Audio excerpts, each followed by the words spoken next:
Today, I'm working on a conversation piece. I just want to have conversations while I sew. When I'm done, when I feel like I'm done after doing a couple of series of this, it will be like I'll make some fashions and it will be a conversation piece made from conversation pieces. Get what I'm doing? I'm like stitching together conversations to make a garment that were made from conversations.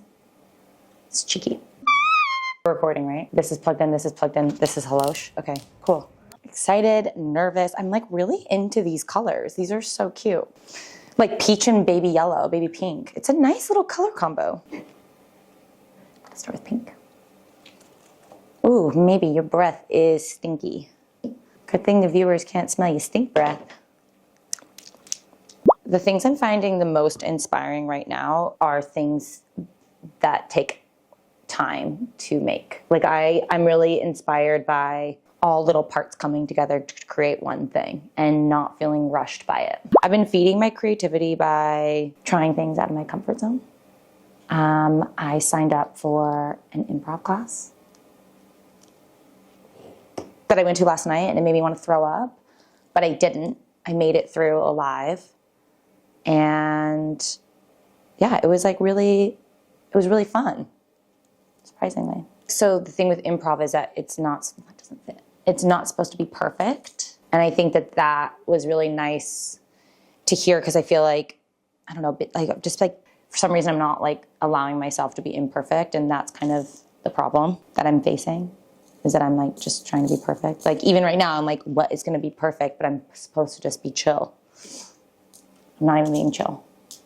Hopefully by the end of this series, I'll be chill. I think play, spontaneity, like imperfection. And that's like, again, like something that I feel like it's really hard to find in fashion because I feel like so often it's just like, everything feels like it has to be perfect and then you add social media to it and then it's like ultra perfect. And then you're just kind of like stuck in this perfection loop. And then, I don't know, I find to be very, like, I get like comatose. I think that you have to be vulnerable to like allow yourself to make mistakes. And like so often we just like don't even get to that spot. Because we're just so, it's me, like this series is for me. Like I want to do this because I need it.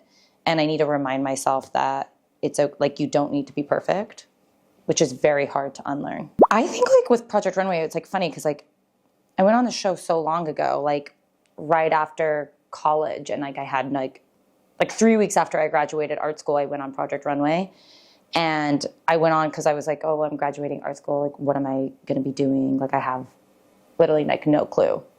And I didn't want to move to New York. I was like, I graduated from Boston. And I was like, I didn't really want to move to New York. And I was like, I guess I'll apply to go on Project Runway.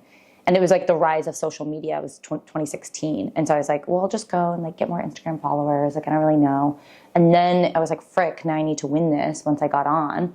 And then I went from like just being a recent grad in college to then winning Project Runway. And all of a sudden there's like more eyes on me than have ever been on me. And in a way that like, again, like I love attention for sure, but I think like it can be like a little debilitating. In the moment, it was like very like fun and like it was like great. But then like once it kind of like sunk in and like people start being mean to you when you're not prepared for that is like, or the criticism is so much higher. Like again, and I love critiques actually. In college, it was one of my favorite things was critique because it's like a moment for you to present your work and get feedback from your peers. And it's actually something that I really miss. But it's like obviously people online aren't giving like critiques in a way that are helpful or meaningful or coming from like a place where they want you to get better. It's almost like, it's just like mean. Or like, and I think even being a woman, they like critique your body. So it's like, not only are they critiquing my work, but it's also critiquing my entire being. And so that's like something I just like wasn't prepared for. So I think that like bleeds into the perfectionism of being like, oh, I have to be, if I'm perfect, then everyone will like me. But then it's like, that doesn't ever work anyways. My fashion journey began, so I'm from Utah. I grew up in Payson/Provo, Utah. And if you don't know about that area, it has a history of Mormonism. Not a history, it just is currently. But I grew up Mormon for part of it. And so in that world, there was like a lot of sewing. And so women were just kind of like at the very beginning, you're just kind of like taught at an early age to sew. It's like, there's just like a lot of home ec. So kind of initially, I actually wasn't really into it. I was just kind of like, it's funny to think about little me. I was like, that's women's work, you know? But like, I was like, I want to be Dr. Catwoman or like a neurosurgeon, you know? It wasn't until I was in high school, I started like sewing for fashion. My sister's best friend showed me Vogue patterns that they have at like Joann's. And so like one of the first things I sewed was like just from like a Vogue pattern. Like I was obsessed with those. And then I think I just started realizing that you can make your own clothes. And like, again, I was in high school in the early 2000s. So then like exposure to fashion just like there wasn't a lot of it. So I think like when I realized that you could like make your own thing, that just kind of blew my mind. Cause I thought it was like so cool how you could just like, if you wanted something, you could sew it. Well, it's funny. I feel like I'm almost having like a circle back to this moment where like, I felt like I was an artist and I felt like I was creative, but I didn't have anything to show for it. Similar to this way where like, I feel like, again, I'm like, I feel like I'm an artist. I feel like I'm creative, but I really feel like I don't have like this portfolio that I'm proud of, or like I've like worked hard on because I've been in this rat race of perfectionism and just like making things that don't feel aligned with me. Not aligned with me, but just like, I feel like I've just been like not really going for it because I've just been afraid of failure. That's kind of like the main thing. But so when I was like wanting to go to art school, I was working as a dental assistant at Harvard and like working at G-Star Raw. And I was kind of like, I'm an artist. But again, I didn't have anything to show for it. So when I wanted to go to art school, I had to make oh my God, I had an itch. I had to make my portfolio from scratch. So I just did like a random Mod Podge of stuff. Like I actually painted with a dental dam, which was pretty sick. I had made this really cool mobile out of like all dental supply materials. So it was like disposable bibs with like amalgam pads and floss. And it was like this really beautiful, it was like stunning actually. And then I had like some fashion pieces in there, but it was like a mix of everything. You apply with like the idea that you're going to be doing like the thing. And then, but your freshman year, you take a bunch of classes just to get exposed to other majors in case there's like something that like you didn't realize that you wanted, or maybe you don't actually want to do that thing. And I got introduced to fibers actually. I had like no idea that fibers existed. I mean, I knew fibers existed, but like I didn't know like fibers as, I messed that one up. See, already messing something up. But yeah, I had no idea that you could major. Oh fuck, I'm not going to deal with that one. It's just going to be what it is. Yeah, I had no idea that you could major in fibers. Like I thought that it was just like fashion, and then the whole world of like textile art opened up to me. Fashion is more focused on design and like going more into like the industry. And then fibers is solely focused on art, and things don't need to be useful in a way. Like, whereas I feel like fashion is like, you need to wear fashion. Fibers this is just art. And so it's like whatever you want it to be. And so I think that like the balance of those two was really nice. It looks stupid. That's okay. Maybe it's kind of cute. Mostly what I've been working on has been my blanket coats. Upcycling blankets and turning them into coats. The most exciting thing that's kind of come from that has been making pattern pieces, which is something I didn't really ever think of as like something that I was like, oh, I could do this. But I think I get like actually a lot of joy of seeing people create something that was inspired by something I came up with. And it makes me happy to see that like just people are being creative with their hands. Cause that's like, I don't know, as much as it's funny cause I'm like, it's actually a reminder of how much I need it. And I feel like we always end up doing the work that we need versus like the work for other people. Like even this, I'm like, I'm doing this cause I need to get out of my head. It's actually really cute. I like that. Pretty cool. I think I've gotten like a lot more aware of what I'm doing. Whereas before, like when I was on Project Runway, I was just kind of like, la la la la bananas. I've gotten a lot more deep. And I feel like that's actually kind of like, in a way, I don't want to be like I disappeared, but there was like a big part of me that felt like I did kind of, in a way, like kind of not drop off, but like, I just feel like I went inward, and I feel like from the outside, maybe people are like, no, she was doing stuff. But I think that I just did like just enough to get by, even like enough just to like pay the bills or just to like exist. And like now I kind of like want to be more than just getting by. I'm feeling like kind of like a heat to like be a little bit, put myself out there more. Like I feel like because I've gone so inward and sat with myself so much to be like, okay, what am I doing? Who do I want to be? How do I want to present myself? Like it's allowed me the space to genuinely be like, okay, I am going to be on the internet and be out in the world. Because I think like after winning Project Runway, I was like a little scarred and like jolted, like fucking jump scare.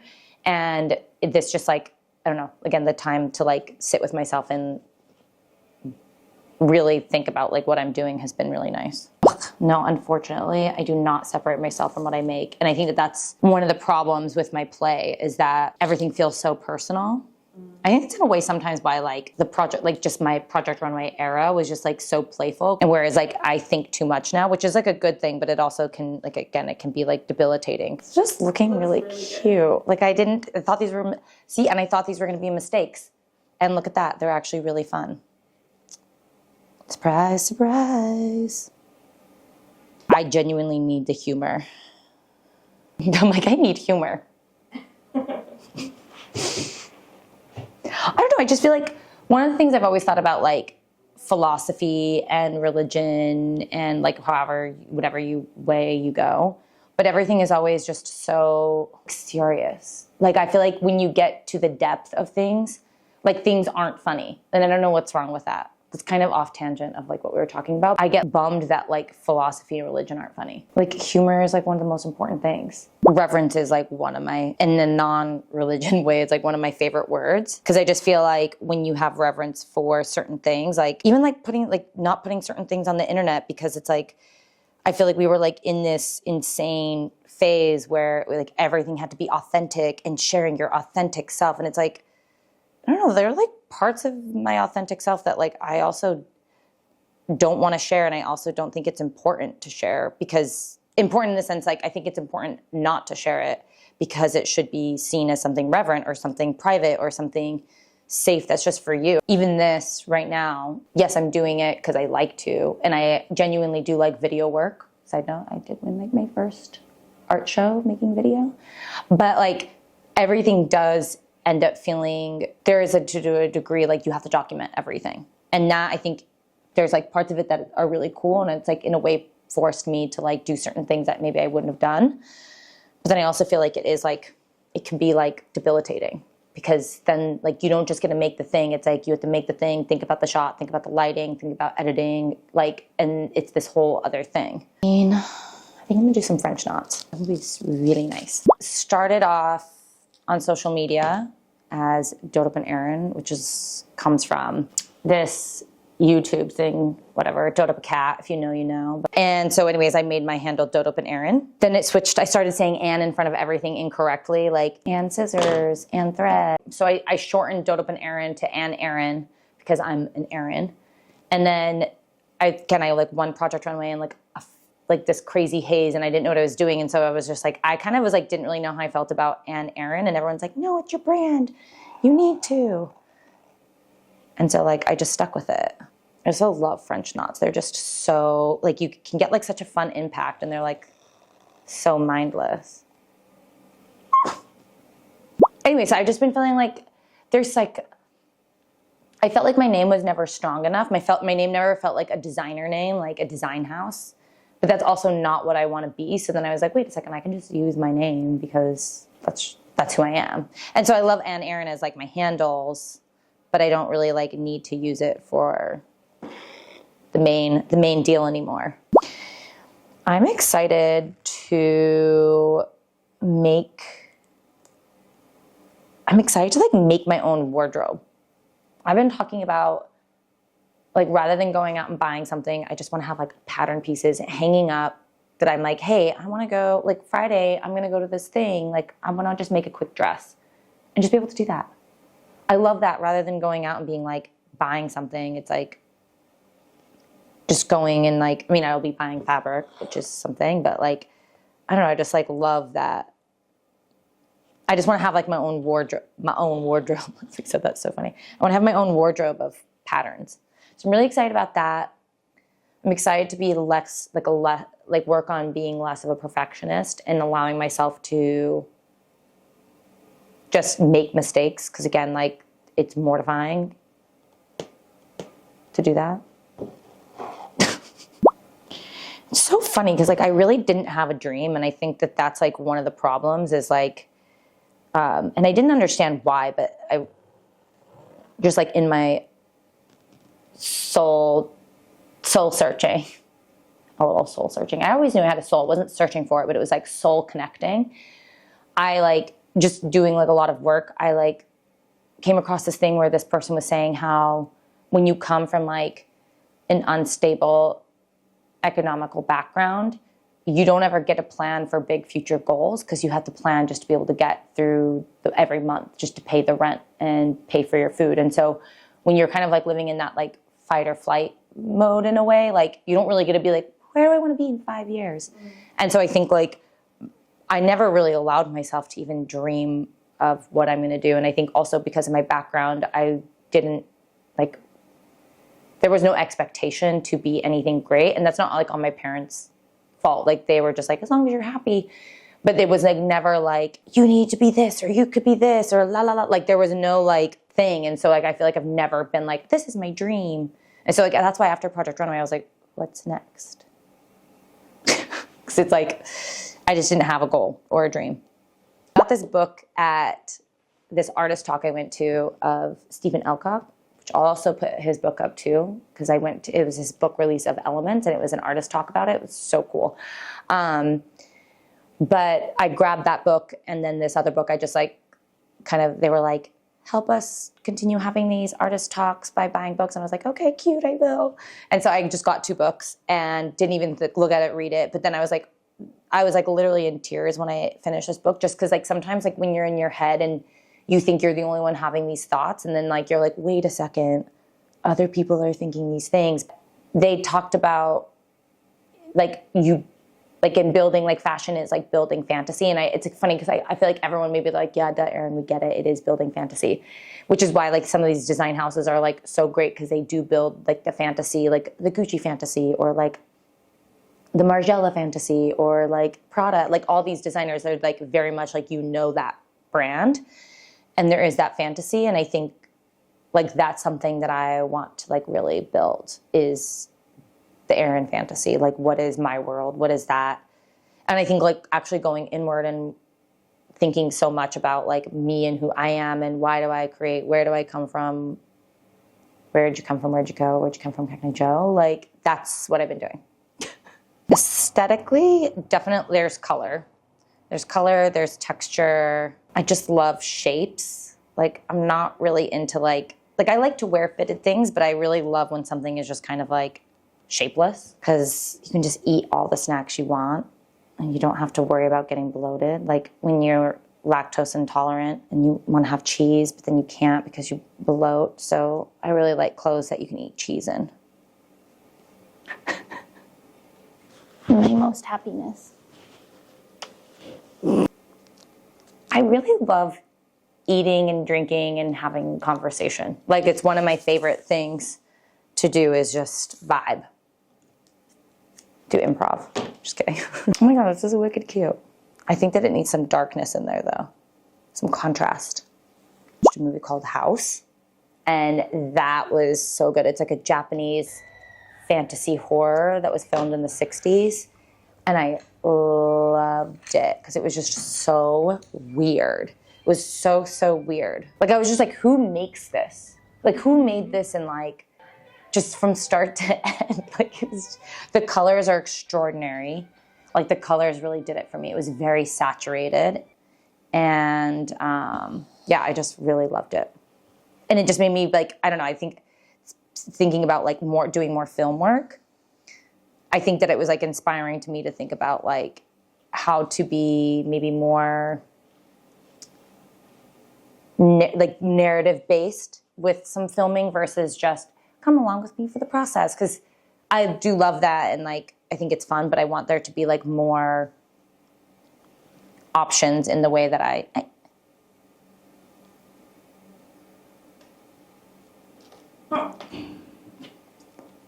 What are you doing? That's really nice. Maybe you like what Mama's doing right now? You want to hear the sounds? You just want to hear the sounds of sewing? Maybe we're like just constantly thinking too much about how we're being perceived. I know I do. You don't get to focus on like the thing at hand because then like the self gets in the way. Like I don't think it should be eliminated. I just think that there's just like this chokehold that like social media has on our attention. Again, it's like, how do you show up with it and how are you consuming it and what are you consuming and is it helping you and how long are you consuming it for? There's like nothing, I really don't think that there's like anything inherently wrong with social media, but again, it's like anything great can be used improperly. And there was like, if you think about it, like there's no class on how to consume. Like no one like in school is like, this is how much technology you consume. We just kind of like jumped straight in and then like we're just expected to know how to manage this like absolute insane addiction. And it's like the addiction of voyeurism, is the addiction to like knowledge, is the addiction to entertainment. And that's the thing, is like it hits all these different things where you like jump from being like, I'm being entertained to I'm being educated to I'm feeling like sadness to feeling happy to like inspired. And then you just kind of like each part of these like little facets of you get like a little bit of something. And then you just like this rotating wheel of like a little bit of hit from each one. And then it's like hard to get off because it's just so exciting. There's like the part of like, where do you start and where do you begin? Like, because we're consuming so much and seeing so much and like, it's like, what am I doing that's me and what part of it I'm doing is because I'm told that this is in or I'm told that this is how to live or just anything. Because you're just like, wait, do I actually like this? Or the quote from I Heart Huckabees is like, how am I not myself? It's like, how do you even know who you are when everyone is them and then you're you? And then there's just a lot. Wow, this is like cute. I'm feeling like precious.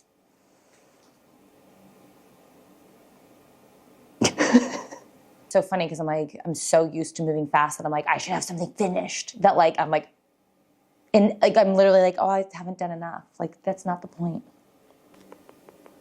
Like, big changes that have happened in the last year is I moved to London. I just got my visa 4 days ago. So that's pretty sick. I get to be in London.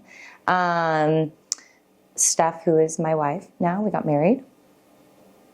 And actually we're doing our interview for Elle to talk about our wedding, which is really cute. But yeah, I mean, like a lot has changed. So much has changed that I don't even know how to, like, I feel like each month of my life lately could be like an episode. So like, this is a good topic. Yeah, I've had to move my studio a lot. So when I met Steph, I moved my studio a bunch in Boston. And then I thought I was like in like a cute spot where I would be for a while. And then I started dating Steph. And then I moved to New York. And then within New York, I moved one to one studio and moved to another one. And then we decided to move to LA. So then I started a studio in LA. And then I lived there for like a year and a half.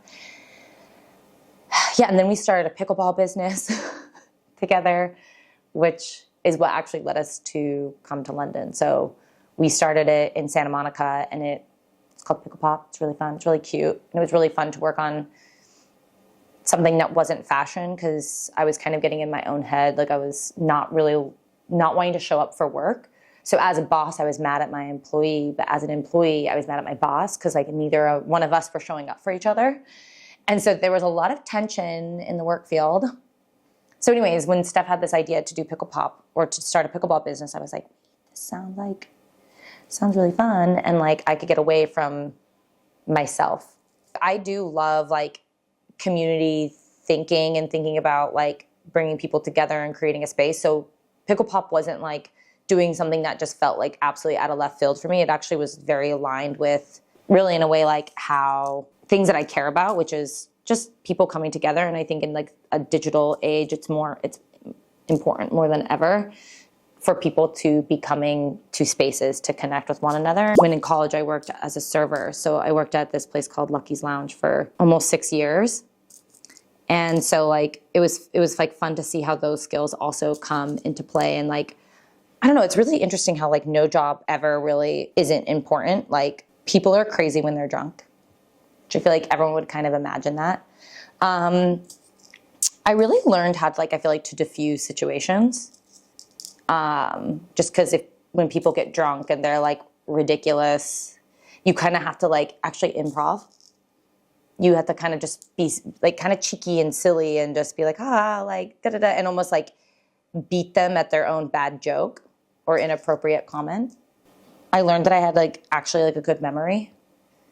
I would like take orders, and because I was a server, so I would like run around, and so when people would come for parties, I would like take their card because they would start a tab, and then I'd be like, remember, so it'd be like a party of like 15 to 30 people, and I would like take their order or orders, and then I would have all their names memorized by who they were, and then so whenever their drink was low, I could go up and be like, you want da da da, and then I'd be like da da da da da da da, and like it was crazy.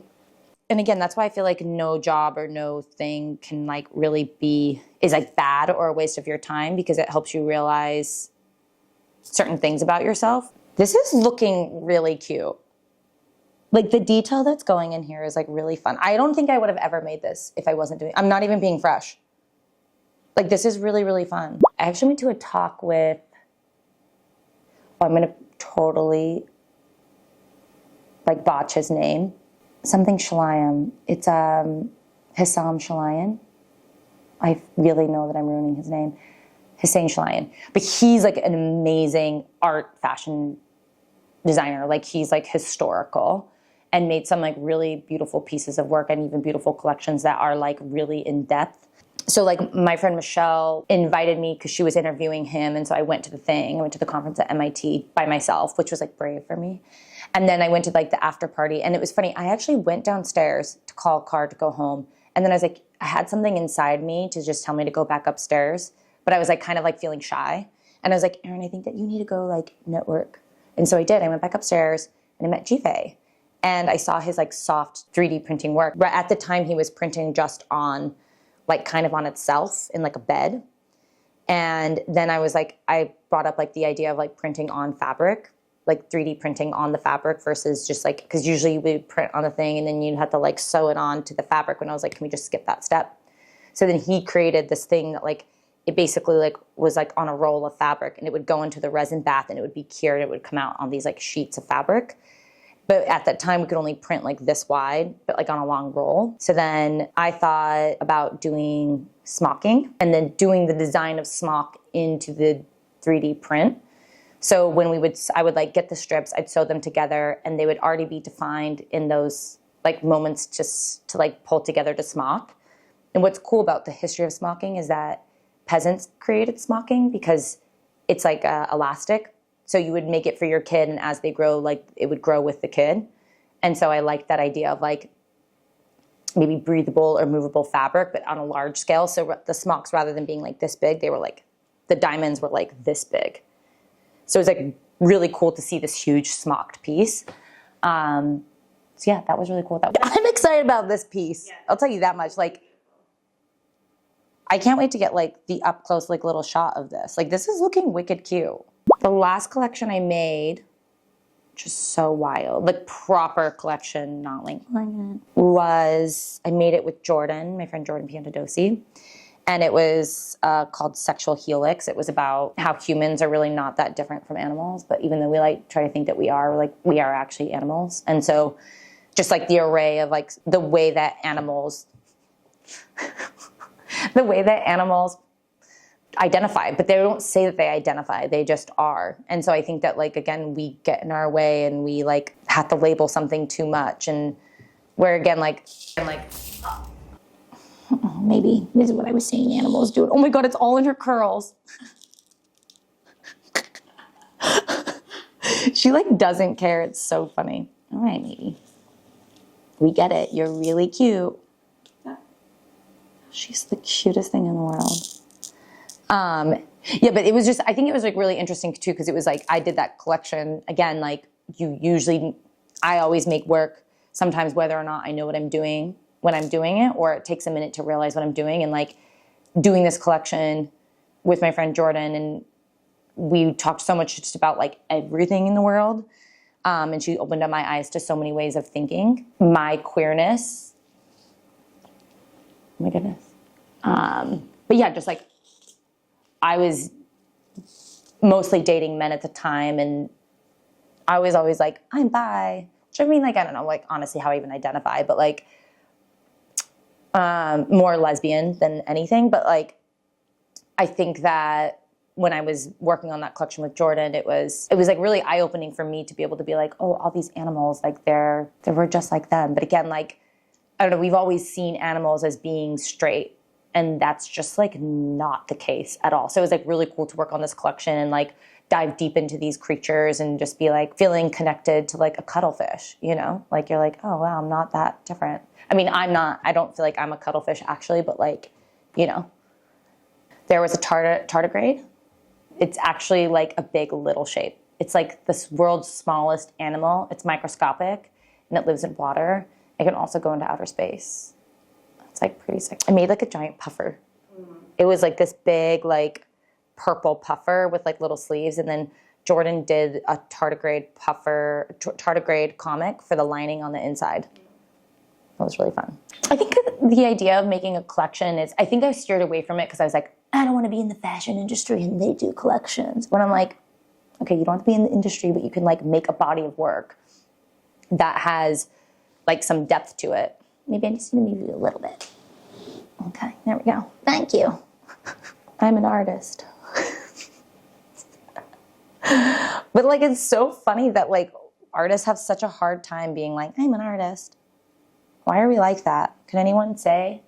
Maybe someone knows why we all say it. I think I'm excited to like tap back into making things for joy. And again, I know it sounds cheesy, but I think what is like really nice about it is being a lot more cognizant of what I'm doing and not being afraid. Because I think like I was like, again, just kind of I was just being like afraid to make anything. I was being afraid to make a mistake. I was being afraid.